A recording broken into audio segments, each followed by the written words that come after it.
Oh no. I need to start getting out more though, honestly. It's just the riding is so different on the trainer. Lack of coordination on the trainer. Sticker though, I've seen an indoor trainer that actually has. On this ride, I left Northampton, rode into the woodlands, picked up the group at the Alden Village Center. We headed out on Research Forest. We got on 1488. Maurizio joined us. The pace was high. He pulled all the way there through 149 Karen until we got to Jackson, and he pulled off on Jackson Road. I turned the camera on and filmed all the way till we got into Dobbin at Montmoriah. Off camera, we went through Dacus. At 1097, I turned back and headed towards Montgomery and took Mill Route back to Capitol Hill, to Fish Creek, into the woodlands. I think you would like the clips we put together for you because the focus here was riding at sustainable speeds and keeping things fast but steady. It was a milder day than we've had in a while, and I think you will love what we put together.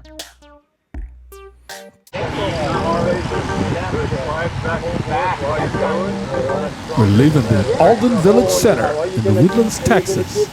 They need to turn these sprinklers off. We finally got some rain, and so the water's on the road because the soil is saturated. The rains have returned. The weather is milder.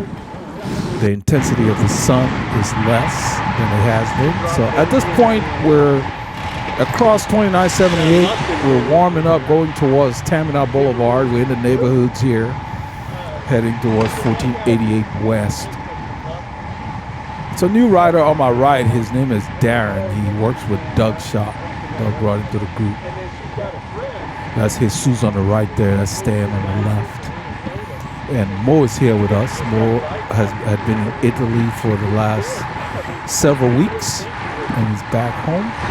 There's Mike Barreras. Mike joined us en route here because he lives in the direction we're headed. So he headed opposite the route and joined us. That's Frank in the white jersey there, the Saxo Bank jersey. That's Kenny, I just showed behind me. We'll cut through here as a quick warm-up, quick way to get out of town. Less traveled roads, that's what we look for. We don't want to compete with cars. I'm greeting Senor Barreras!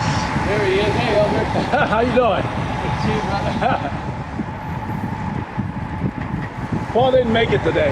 Oh, okay. Yeah. Probably had a big week, you know. They did that Cold Spring ride last week and everything. So who knows? Yeah, he asked for For Paul. those of y'all who packed that many miles in on the weekend. Paul was tired. He took it there. You gotta listen to your body because it's not just cycling. Everything else that's going on with you can weigh you down. There's no point in going to work out when you're not well rested and you're hard riding. If you're tired and you must ride, do an easy ride. And you can control your easier rides better when you ride by yourself. Oh, that's cool. Or with a disciplined So the mate. GPS routed us on the back roads to Huntsville. Yeah.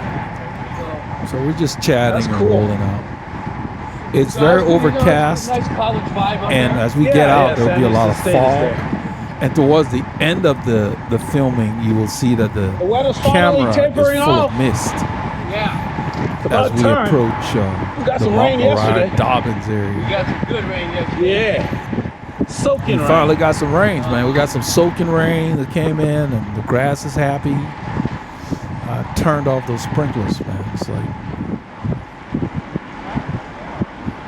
my neighbors need to do the same because they're still watering. You saw in the parking lot in the earlier clips, water all over the road. We have that in our subdivision. The neighborhood association, you think they would know better. They're still running the sprinklers. They're just wasting water. Our soil cannot absorb too much. It's kind of a clay soil in the area. Once it gets saturated, it just runs off into the sewer. You're wasting money. Much rather have water to drink than water grass. So I turned mine off. This time of year it ain't coming on until next summer. And the grass is established. I just made sure I watered it enough so that it wouldn't burn off.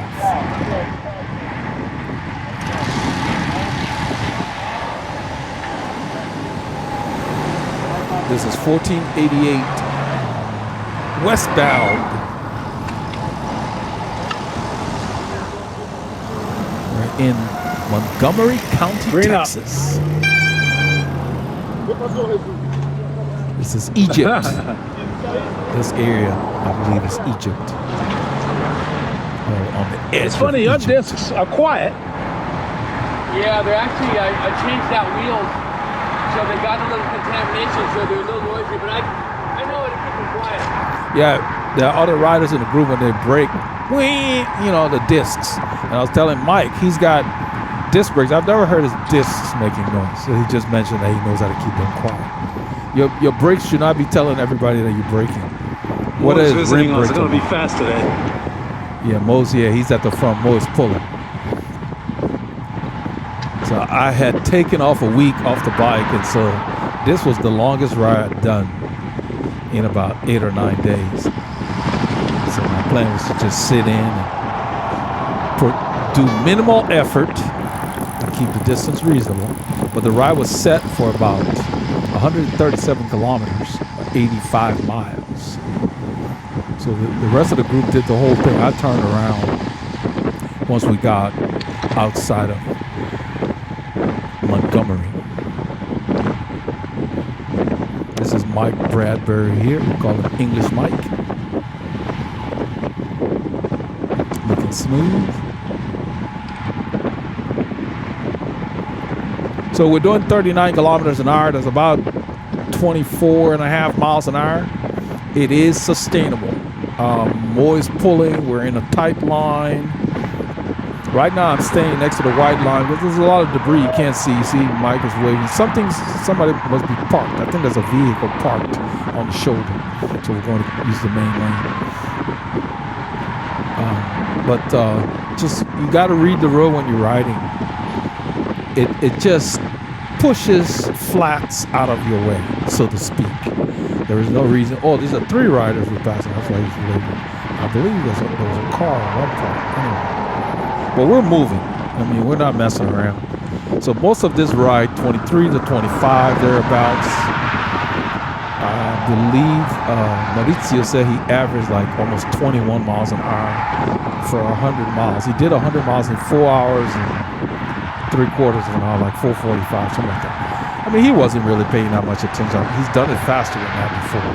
But with this group, they went through the forest, and with the terrain, it's kind of lumpy, so that's a very good time.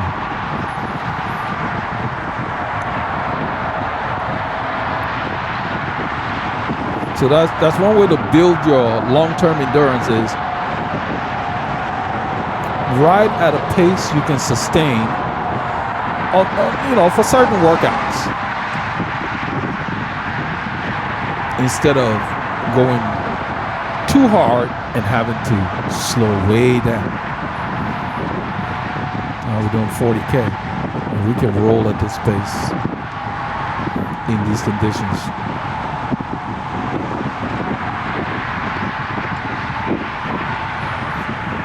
So once the pace gets fast like this, you want to focus on drafting.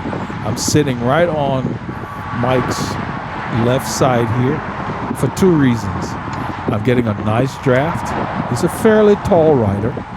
And I'm on a clean piece of pavement. I don't have to worry about any surprises, because as the cars drive by, they push everything to the right.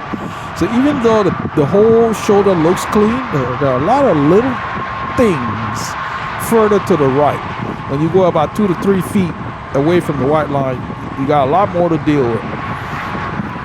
And you increase your chances of little punctures, especially the slow kinds, because you get very small objects that can embed themselves in your tire, objects that you can't see. So to avoid that, I just stay close to the white line here. Stay within a foot. You can see where Frank is and where Mike is. Yeah, like when I'm riding solo, where Mike is, he's moving a little further. I stay within 1 foot. That's about 12 inches. Where Frank is, that's where I like to ride, right there. And a little closer, yeah, right about there, where Frank is. I ride solo, that's where I am. You're visible to the traffic. They know you're using the road, so should you need to make a left turn or whatever, they already are aware of your presence. If you're all the way over to the right edge of the shoulder, it's as if to say you're not participating as a vehicle, so to speak. So don't ride all the way to the right edge. When we have a mechanical, that's where we go. We go to the right edge, away from this white line, because you're not as visible, because you're not moving. Don't stand near the white line to fix a flat. Get out of the way. Get off the road. If the shoulder's too narrow, stand in the grass if you must, but get off the road. Because a lot of our other road users, they're not as vigilant all the time. So.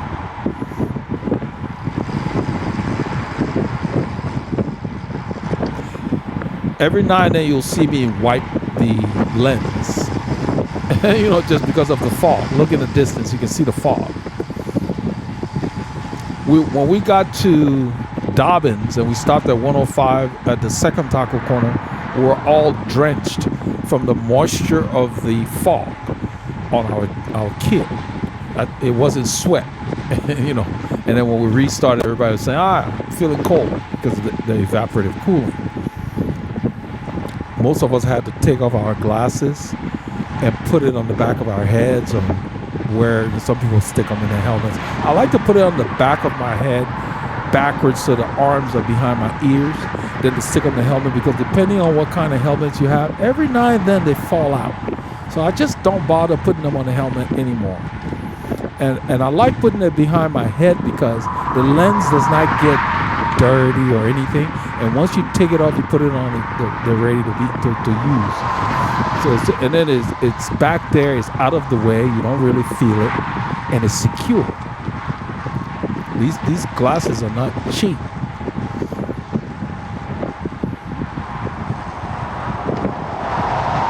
You see, we're doing 23 to 25 miles an hour, just holding steady. That Mo is at the front. He pulls this entire stretch. I just wipe the camera. He pulls this entire stretch all the way to 149. So when we climb back Mount Magnolia, I turn off the camera as we are approaching 149 because it's just a line of riders. The shoulder's very narrow. I can't even get a shot like this. So I turned it off until we got to Jackson, past the exchange where 199 veers east. And right after Mo pulled off the front is when I turned on the camera. Because on Jackson, we can use the main lane and I can get better shots. Otherwise, we'd just be looking at one rider the whole time. That's Frank. The Saxo back. Kid. The light's red. I think it will change before we get there.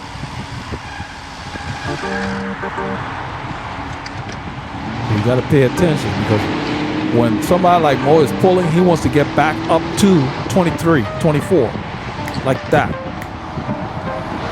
instantly. So you got to be ready to go. You got to be in the proper gear, or you got to stand in what you're in and kick it up. The road's going to go slightly downhill.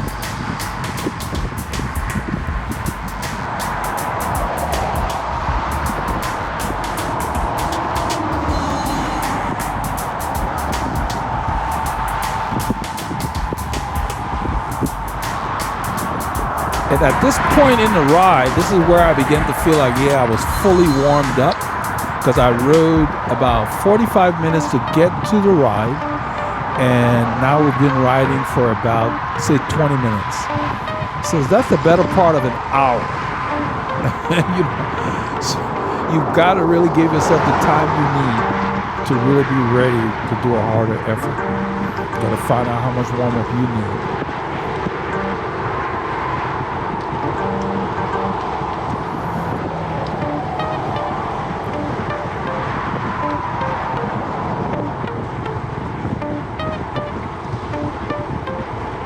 see Mike in front of me here. If you watch his form, his torso, there's no movement, just legs.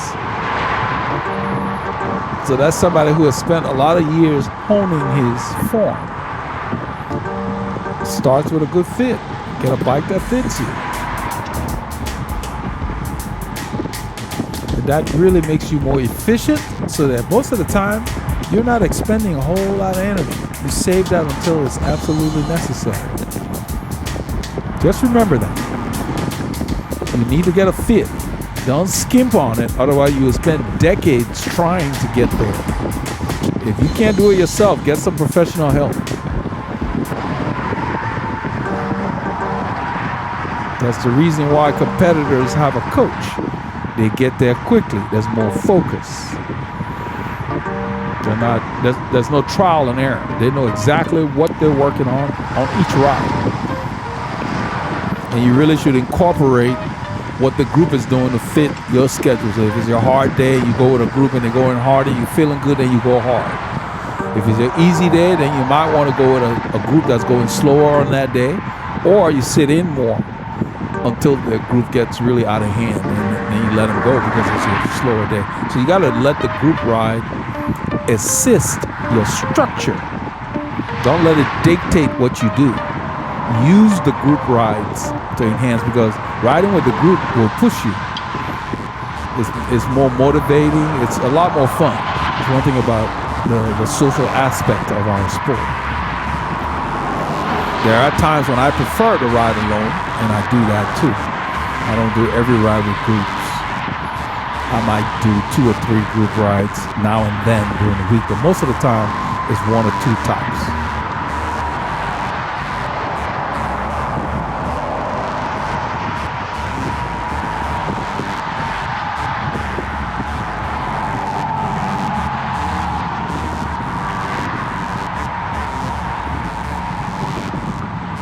So because Mo kept the pace very steady, I'm sitting at the top of zone 2 in the pace line here.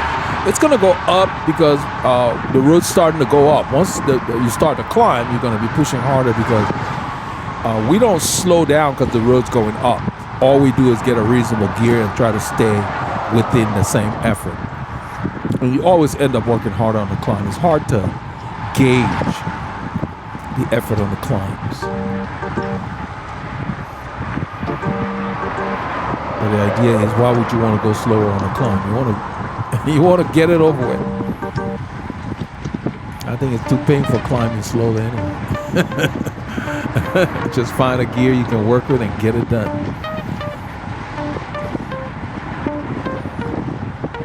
So my heart rate went up about 10 beats. It'll probably go up more when we get to what do you call it? The Mount Moriah. Not Mount Moriah, Mount Magnolia coming up. We end up on Mount Moriah Road, but that's where I ended up stopping the filming and returning. Yeah. In a little bit, I'm going to tell Mike, I said, you can't teach stupid. I mean, what is the point of that? The fuel is too cheap. They need to jack up the prices more. See how many people will be driving like that.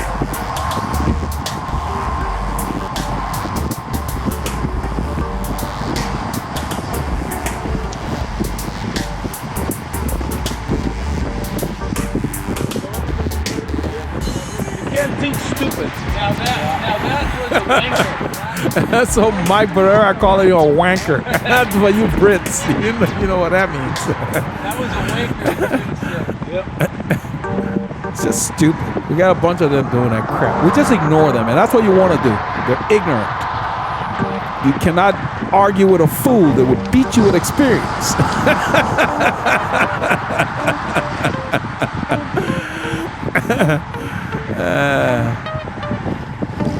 Just act like they don't exist, because they really don't matter. Those are people that have no lives. People who got stuff going on don't act a fool. It's always the losers that do, because they got nothing going on.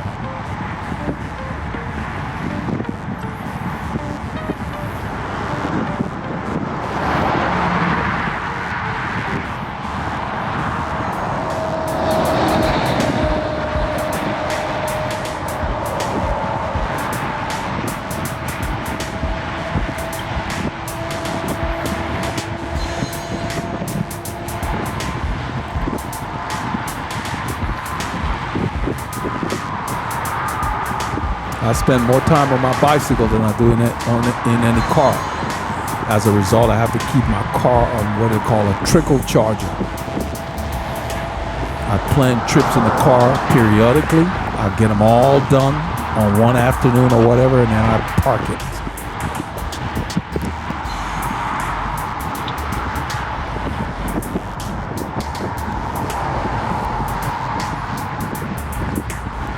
We don't need to be sitting in those cars that make us unhealthy.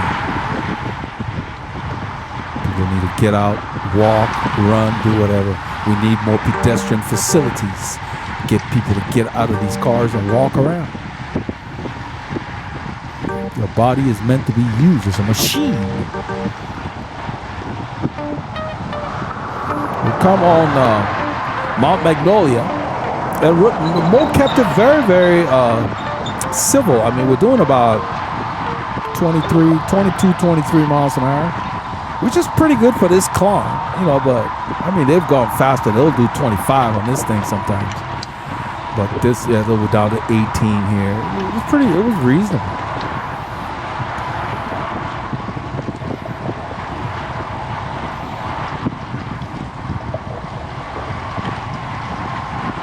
And then a little bit, somebody will pick it up a little bit. I think there might be a little gap, and then somebody tries to close it or something.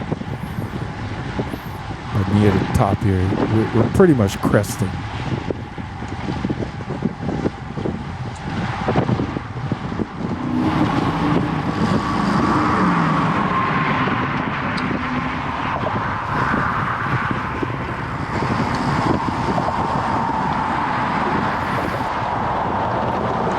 We're still waiting for them to finish the construction on this road. This is 1488. If you go straight, it takes you to Magnolia.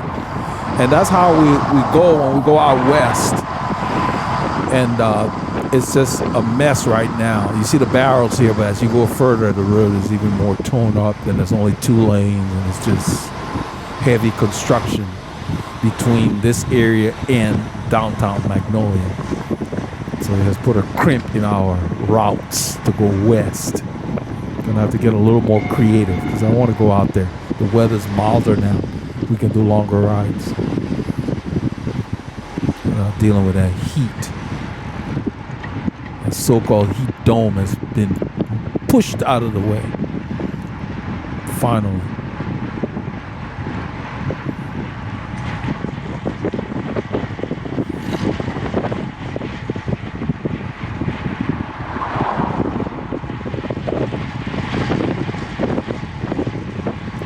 So at the intersection coming up, that's Highway 149. We're going to go left, which is north.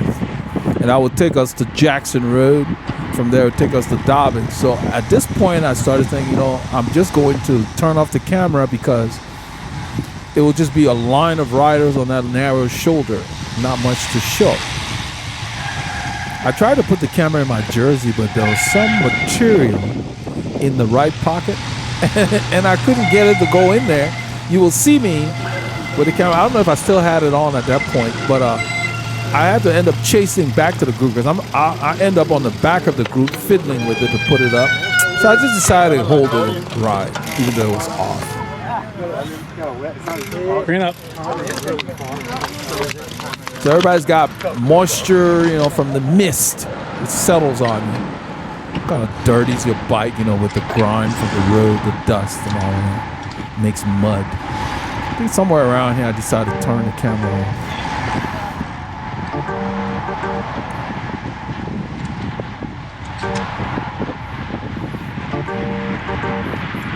Within 2 hours it clears up, the sun comes out. That's the thing about our area. The dew point is close to the moisture level, humidity. That's what creates this mist. So at this point, we're on Jackson Road. We've traversed 149. We just passed the intersection. Mo has already pulled up. He's behind me. And someone else is pulling, and I decided to turn on the camera. Because now I can use more of the lane and get shots other than just the rider in front of me. This is Kenny. Simple Grain Kit.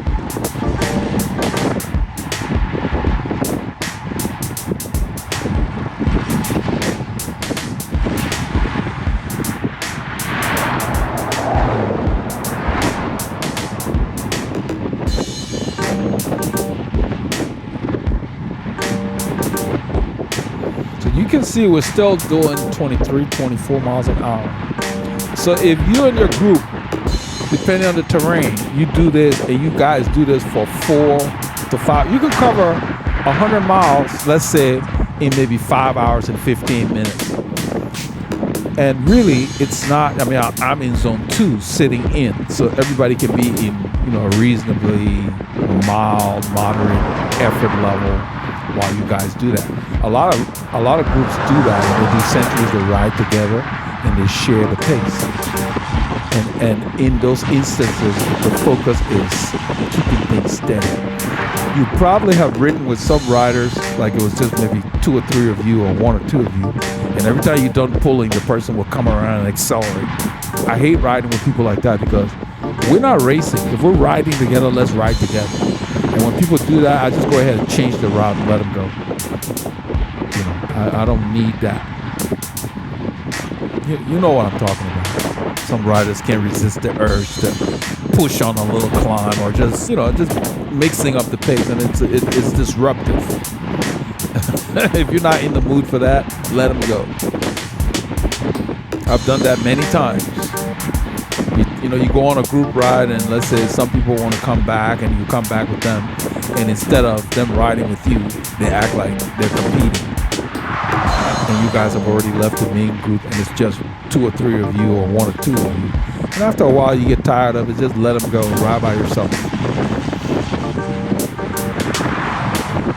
Because a lot of riders don't know how to ride with other cyclists. They just ride. They're not really educating themselves. We're on a ride. What day was it? On Sunday, after this ride, I ended up being picked up by the group that had Mo, Paulie Longa, and a bunch of other people. And we're on a ride, and this rider had a flat and did not know how to use his CO2. I mean, really? What is the point of carrying the stuff around if you can't use it? I mean, what's your plan? You're not all, unless you ride with people all the time, but how do you know that they know? I did not want to get involved in that. I was standing there, and he was like, do you have a better CO2 connector? He had one in his hand. I said, no, I don't carry that. I carry a pump. And I just kind of moved away. I'm like, if you're going to buy tubes and buy CO2, buy a pump, whatever, practice at home. Learn how to use it. Go watch a video. I don't care. What's the point of having it if you can't use it? Unless you plan on calling for a ride, but what's the point of buying a spare kit? If you don't know how to use it, then you got to call for a ride. But to depend on other riders to replace your tire for you every time you have a flat is a bit much. So I was very surprised. And this is not a new rider. This is somebody who rides a lot. So I guess it's been working for him. When I go on rides, I don't go to work on people's bikes. I go to ride. So, you need to be able to take care of yourself as if you were alone. And there are a lot of riders, not just the person I'm talking about. There are a lot of riders that just are unprepared, and it shows. This sport is not just about getting on the bike and riding. It's about educating yourself about the things about it, what to wear, what to carry, how much to drink. Those of you on this channel, that's why you're here. You're seeking that information. And so you're investing your time to learn, and then somebody else just shows up expecting you to do for them? No. That's one of the negatives about group rides. The ill-prepared riders show up, they have all kinds of problems, then they slow the group down. A lot of the experienced riders will only wait so long, and then they just take off. I gotta get back. And they just take off. Because we put in our time before the group ride. Like there's a ride tomorrow I'm thinking about doing, so I've already put the wheels on the bike I want to use. I checked everything. Yeah, so if I do decide to do the ride in the morning, I'm ready to go. Instead of getting up in the morning ill-prepared and rushing around. You heard Mike talking earlier about he knows how to keep his brakes quiet. You need to know your bike. You riding this stuff is taking you 30, 50, 70 miles from home. And you don't know what condition it's in. You know, that's important. I want to know everything about my bike. But, you know, everybody's different. So some people, they'll call their wives or whatever to pick them up, or significant other or friend or whatever. But hopefully that person's available to come pick you up. But you're going to be waiting for a while. If you're 30 miles from home, it'll take that person at least an hour to get to you. This is Peter. Peter had been pulling.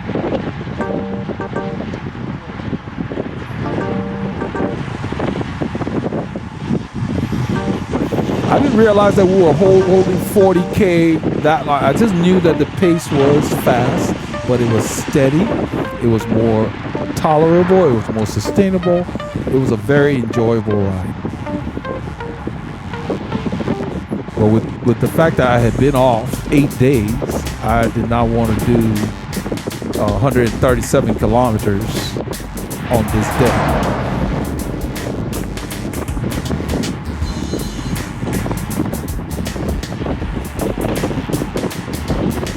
I mean, I could have, but then I would pay the price later with a bunch of aches and stuff. You don't want to do that. And then it's just, you got to take more time all day.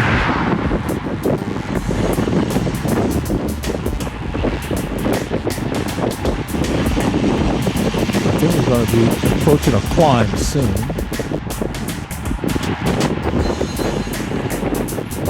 Yeah, my heart rate's gone up. There's a slight climb. This my head unit will beep. There's certain climbs that will show up and say climb, and it says go. And I just always laugh. Dad, that's the beep. It says go. There's a climb here.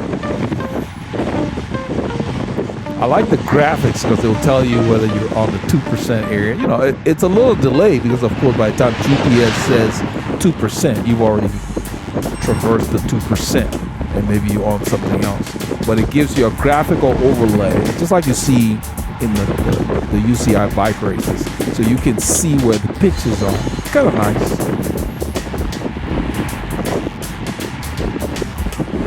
So that beat you heard, it said go. This is the climb. You can see the road going up. And we climbed it very civilized. I mean, I'm doing 200 and some watts. Usually it's 450, 500.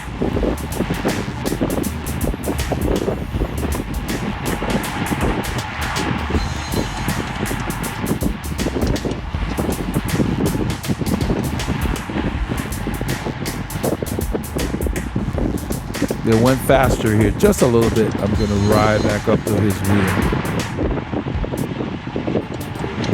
See, my cadence went up. I just spun the gear I was in.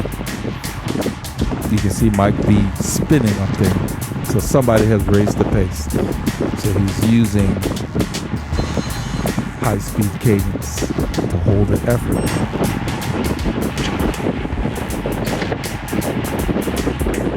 And you really generate more power when you use cadence than when you push. When you push is more of a torque situation. You can maintain the speed you've achieved. With a pure burst, you need to rev it up like a Ferrari.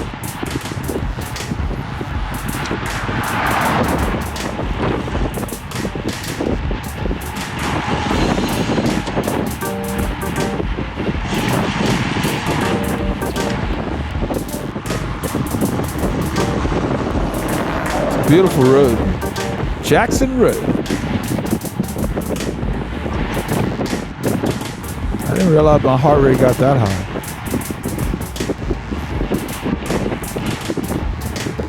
I was focusing on getting good shots and just staying close to Kenny, keeping the rhythm the same. Being aware that other riders are behind me. When he slows like that, what I was doing is I was soft pedaling. So if you look at my RPM, they don't go to zero very often. So I was soft pedal because they're slowing down, so he's having to react. And as I soft pedal, then it would resume, and then I can just put the power back in. So you got to practice out to where you kind of like lighten the load on the pedals for a few strokes, and then you go back. See, see the watts going down? We're going downhill here.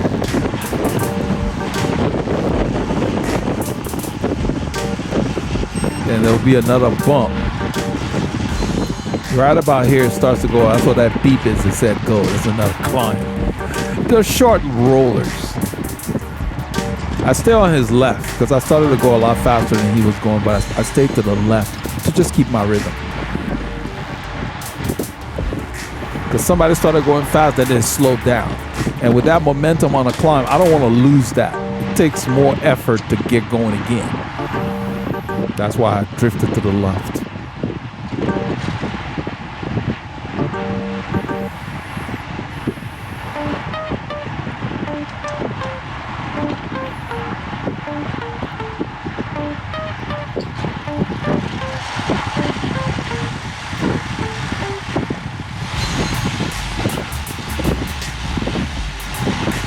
My legs were fresh because I've been off for more than a week, but I did not want to do too much on this first long run.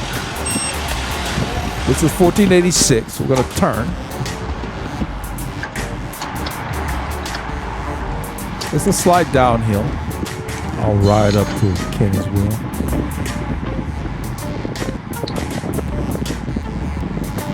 Look at that fog. It started out cloudy in town, and out here, I guess you got more moisture, you know, around the dew point. So it's just, it's like a soup. That's his soups.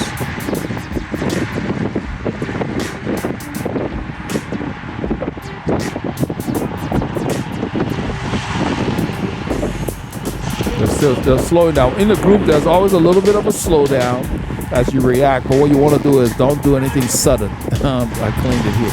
I should have cleaned it at the end because it got really, really misty. I'm not looking at the lens. I just periodically wipe it, knowing that we're in the fog. I'm a little off to his right. I want to see around him. So I can decide when they're slowing down and so by the time he reacts to them, I already have an idea of what's happening up there.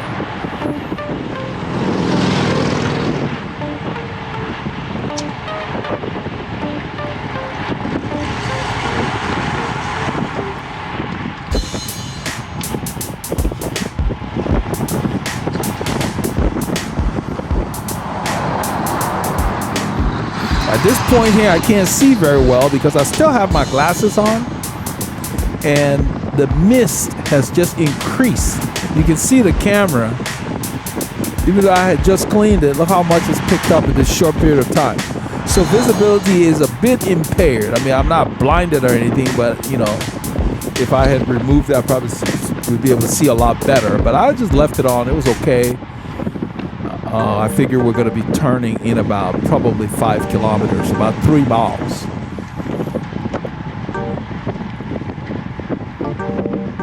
So the way the lens look is how my glasses looked, because I'm wearing those photochromic lenses. So they're light and clear right now because there's not much light. But this is what I see, just like you see on the camera. It's good enough to where you're not going to be blinded or anything, but still it's not as sharp. But look how the visibility is deteriorating. So in this situation, you don't want to be running super bright lights because of all the water molecules that bounce off of them. You want to keep your light medium or lower than that. Like you see Kenny's light, that's very effective because in the mist, simply like when you're driving a car, if you use your high beams, they blind you because they bounce off the water molecules in the fog. You want to keep the light low.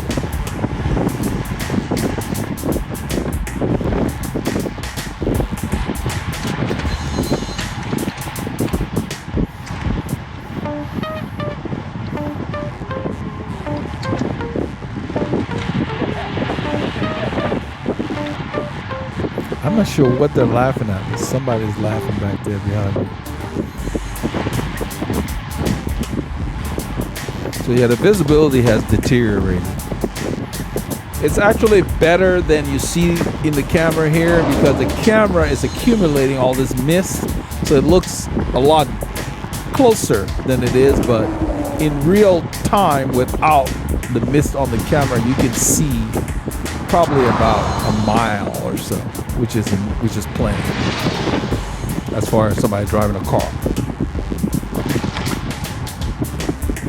The camera exaggerates the low visibility because of the accumulation of all the moisture on the lens.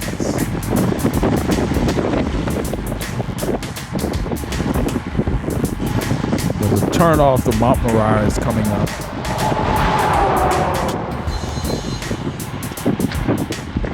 So I don't know what you did this weekend, but this is part of what we did on Saturday. In about 2 hours, the sun comes out and it was like a completely different day. Probably within an hour, not even 2. Someone gets on the road up there. I don't know if they were a little early or something, but I think that there's a car coming. I don't know if he gets off, get back on the shoulder or not. It's his stand.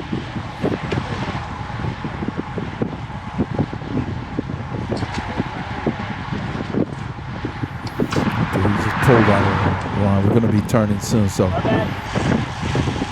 no matter what the weather does, get your K's in and keep all the doctors fired.